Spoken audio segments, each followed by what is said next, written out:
ஒரே நேரத்துல 3 குழந்தைங்களை சுமக்குறாங்க. இன்னைக்கு அவங்க ஹஸ்பண்டோட பர்த்டேவா இருக்கும். அவருக்காக டான்ஸ் ஆடிட்டு கேக் எடுத்துட்டு வந்து கொடுக்கறாங்க. இப்ப அவங்களுக்கு திடீர்னு வாட்டர் பிரேக் ஆகுது. உடனே ஹாஸ்பிடல் கூட்டு போனா எமர்ஜென்சின்னு சொல்றாங்க. சி செக்ஷன் பண்ணணும்னு சொல்லுவாங்க. ஆனா அவங்களோட ஹஸ்பண்ட் சி செக்ஷன்ல வேணாம் நார்மலே பண்ணுவாங்கன்னு சொல்லுவாங்க. இப்ப 10 மணி நேரம் கழிச்சு இவங்களுக்கு ஃபர்ஸ்ட் ஒரு ஆண் குழந்தை பிறக்குது. அதுக்கப்புறம் இவங்களுக்கு கண்ணெல்லாம் இருட்ட ஆரம்பிக்குது.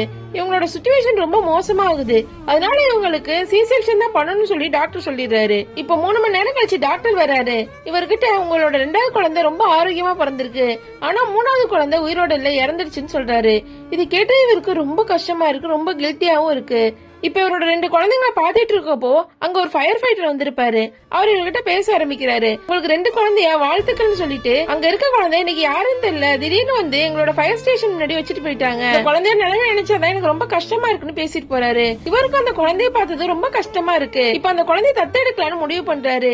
இப்ப அவரோட வைஃப் கிட்ட போயிட்டு 2 குழந்தை உயிரோட இருக்குன்னு சொல்றாரு. அது மட்டும் இல்லாம இந்த மாதிரி இன்னொரு குழந்தை கிடைச்சிருக்குன்னு சொல்றாரு. நம்மளோட 3வது குழந்தை எங்கேயுமே போகல, இந்த குழந்தை மூலியமா நம்ம கூடவே தான் இருக்கும்னு சொல்றாரு. அவங்களும் சரின்னு சொல்லி அடாப்ட் பண்றாங்க. இப்ப அந்த குழந்தை கருப்பா இருந்தா கூட இந்த 3 குழந்தைங்க மேலயும் அவங்க ஒரே மாதிரி பாசமாவும் 3 குழந்தைய ஒரே மாதிரி வளர்க்கணும்னு முடிவு பண்றாங்க.